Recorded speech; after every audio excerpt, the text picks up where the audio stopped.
Баянгол дүүргийн 51-р сургууль. Сонор зохицуулагч баг. Замын хөдөлгөөнд соёлоор сайн бацхан уу хүүхэд багчуудаа. Сонор зохицуулагч багаас гэрлэн дохиотой уулзвраар хэрхэн зорчих заавар зөвлөмжийг хүргэж байна. Гэрлэн дохио нь улаан, шар, ногоон гэсэн 3 өнгөөр замын хөдөлгөөнийг зохицуулдаг байна.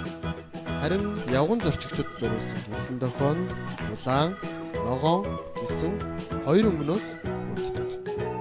Хүүхэд багчуудаа улаан гэрэл нь зам хөндлөн гарахыг хориглосон тэмдэг юм.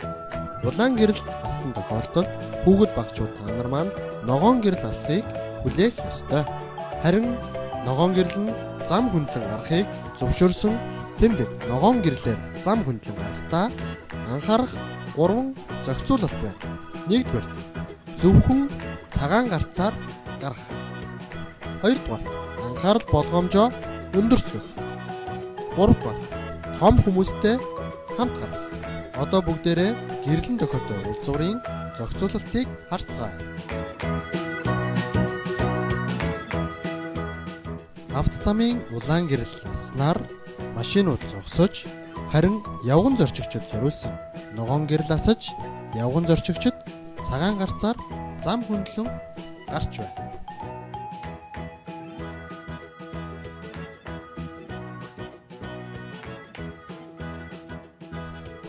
Одоо харин явган зорчигчид зориулсан гэрлэн дохионы улаан гэрэл асаж, тээврийн хэрэгсэл явах гэрлэн дохионы ногоон гэрэл аснаар автомашинууд хөдөлгөөн үйлдэж байна. Сонор зохицуулагч баг. Замын хөдөлгөөнд соёлтой оролцъё.